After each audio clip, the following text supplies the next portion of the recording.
Hey YouTube friends, I just thought I should make a video on why I'm divorcing because it's not something that I ever wanted. I never ever wanted to go through a divorce. I never wanted to put my kids through that. But I just thought I would list out the reasons for all y'all because I know my mom and my older brother seem to be really mad at me over this situation, which is kind of stupid because it's basically like kick the victim.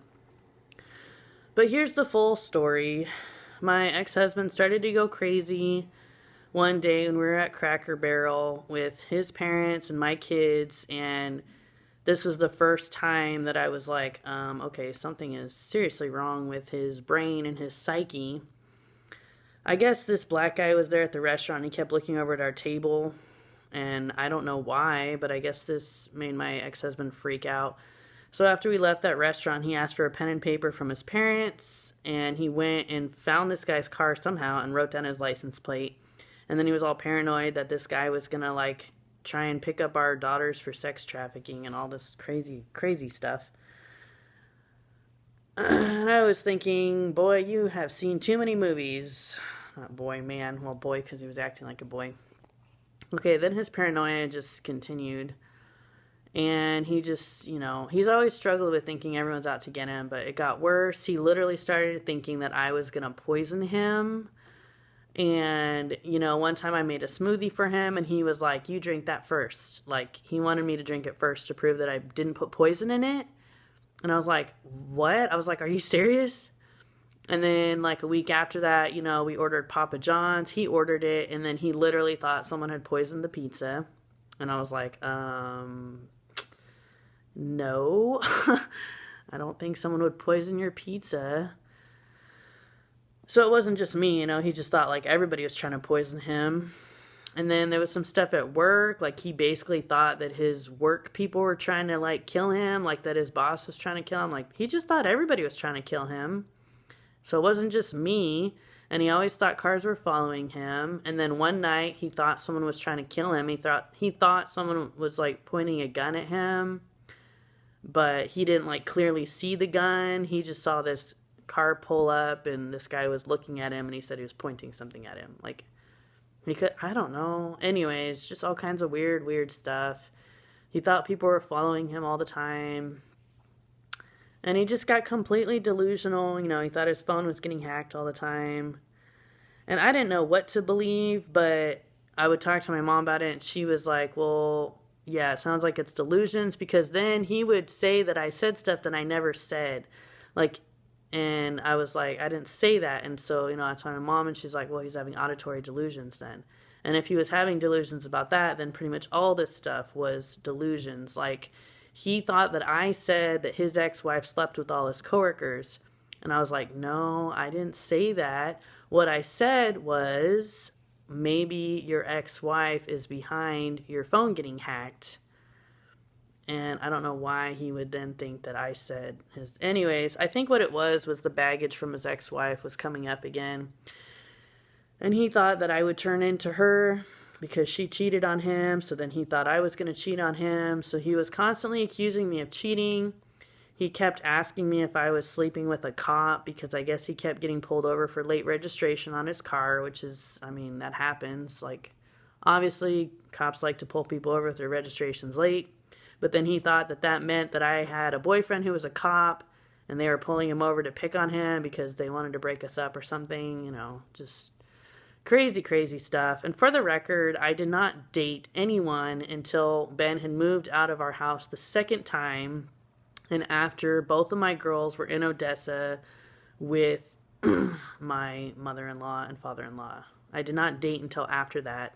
And yes, I did date a few guys, but at that point I was just like, I had given up on Ben. I was like, I'm done. I wasn't just done with Ben. I was done with the craziness of Ben's entire family too, because they were gossiping about me a lot. And harassing me, and Ben's sister harassed me through text, and she was like, what if we come and take all the furniture out of your house and blah, blah, like, my mom paid for those couches and blah, blah, and for the record, that's the only thing that his mom helped us pay for.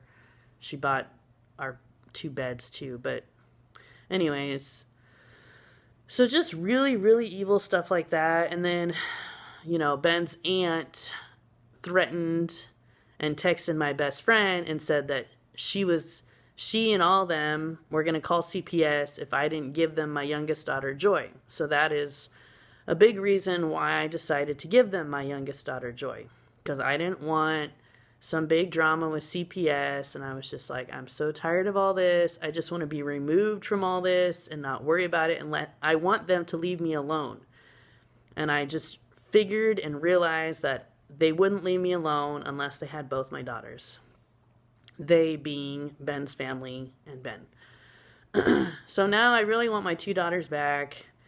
Ben, my ex-husband, will not even let me see them at all. I really wanted to drive to Odessa and see him for a weekend, but he's saying that he won't allow that. And he's not bending in any way whatsoever because he's still crazy. And I tried talking to him yesterday, and he said, "You sound like Hillary." And I'm thinking, Hillary who? Like, we don't know a Hillary. And he's literally was saying Hillary Clinton. He was saying that I sound like Hillary Clinton. I'm like thinking, how? What? Okay, whatever. But I was saying, I really think that I deserve to have the girls because I think I would be a better influence. I don't think that I never liked them living with him in his mental state. I mean, okay, a month after he was there in Odessa with my oldest daughter, and he literally thought that whoever they is, the Illuminati, I don't know, he thought that they were talking to him out of the TV. And that's something that only completely psychotic people say in horror movies. So he was completely psychotic. And I did not like my oldest daughter being there with him. And, I haven't liked my youngest daughter being there. I've tried to put it out of my mind. That's really partly why I was smoking for a while, because I was just trying to not think about it and keep myself calm about the situation. But then yesterday I decided to make my video expressing my anger at his parents because really they're the ones who are keeping my daughters from me. I know that my daughter should not be around Ben because he's completely psychotic, and he has been for over a year now, and they need to be with me. And I know that they know that, but I think that partly they're scared to bring my daughters to me because they're scared of their son. And I know how they feel because I was scared of Ben, and that is why we are divorcing. That is why we've been separated for 7 months. He was talking about that he wanted to buy a gun and conceal and carry for a job that he was going to start. That scared me because I was thinking, in your current mental state, you should not have a gun. I was thinking that. I didn't say that. And then the day it all ended, I went in his room to make his bed. Yes, we sleep in separate beds because we both snore. I went in to make his bed, and I saw a pocket knife in his bed, and I texted him. I said, "Why on earth is there a pocket knife in your bed?" And he said, "I thought I would need it in case you had someone come and attack me in the nighttime." And I was like, what? And then I was thinking, what if he pulled a knife on me just when I went in his room to say hi, because he was that out of it. And sometimes when I've gone in to see him when he's in the middle of a deep sleep, he wakes up and he's just like out of it. So it would be a very sure possibility that he could pull a knife on someone, without even, because he's just dazed and confused and he wakes up from a deep sleep. So that scared me for sure. And that's why, I texted him. I was like, maybe you should go stay with your aunt for a while, who lived like an hour away from us. But then he decided to drive to Odessa. And he's like, "Do you want me to take Joy?" At that time, my oldest daughter was with my mother-in-law because she was visiting her for 2 weeks. So that's why she was there, and she has been there, and I haven't seen her in about 7 months. Anyways, he was like, "Do you want me to take Joy, our youngest daughter, to give you a break?" And I was like, if you ever take her away from me, I said, I will punch you in the face. And obviously that wasn't a good thing to say, but I was just like scared. And I was thinking, heck no, you're sleeping with the pocket knife now because you're that paranoid about me, which is ridiculous, or someone sneaking in the house to kill you. And you think I'm going to trust you to take my daughter, Anyway, so he went to Odessa, which is where my oldest daughter was. But for the most part, I felt mostly safe about the situation because his parents are there. It's not just him with my daughters. And I trust his mom to take good care of them. But I still haven't really liked them being around him because I've been wondering if they can tell that he's different and that he's crazy now. You know, he wasn't crazy for our first 6 years of marriage, but now he is legitimately psychotic and crazy, and he has been for over a year now.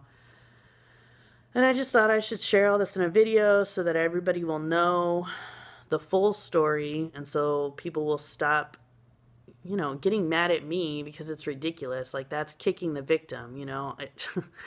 I just did all this for my own safety, okay? I separated myself from him for my own safety. And for the record, I did invite him to come home every day pretty much since he left and went to Odessa, but he kept refusing, and he said no because he's so scared and he thinks that somebody or a group of people out here in Gerald are trying to kill him, which is ridiculous. And that just shows how crazy he is, because Gerald's like the safest city in America.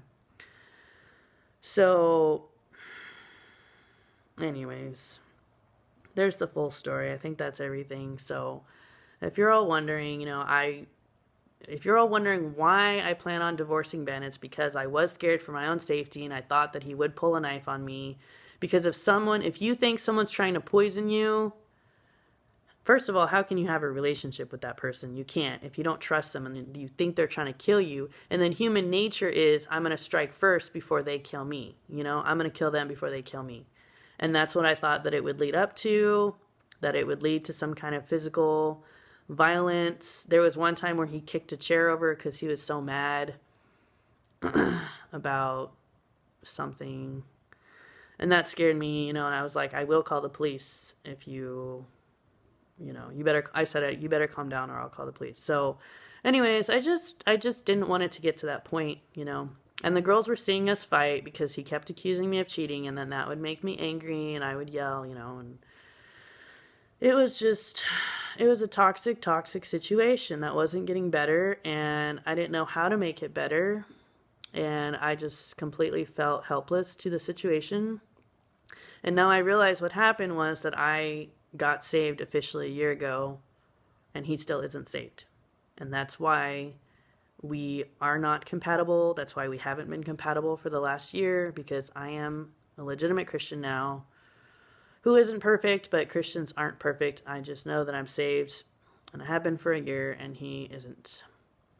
And that's why we can't stay married in any way, because what can light have in common with darkness? And there's a verse that says, you know, if the unbeliever leaves, the believer is not bound in such circumstances. You are free. God has called you to peace. So that's why I am with a different guy now, if you're all wondering why. And we plan on getting married once me and Ben are officially divorced. And I really want my 2 daughters to live with me. I think they should only visit Ben on weekends, because that is always the setup. The mom always gets the kids during the week, and the dad always just gets to see the kids every other weekend.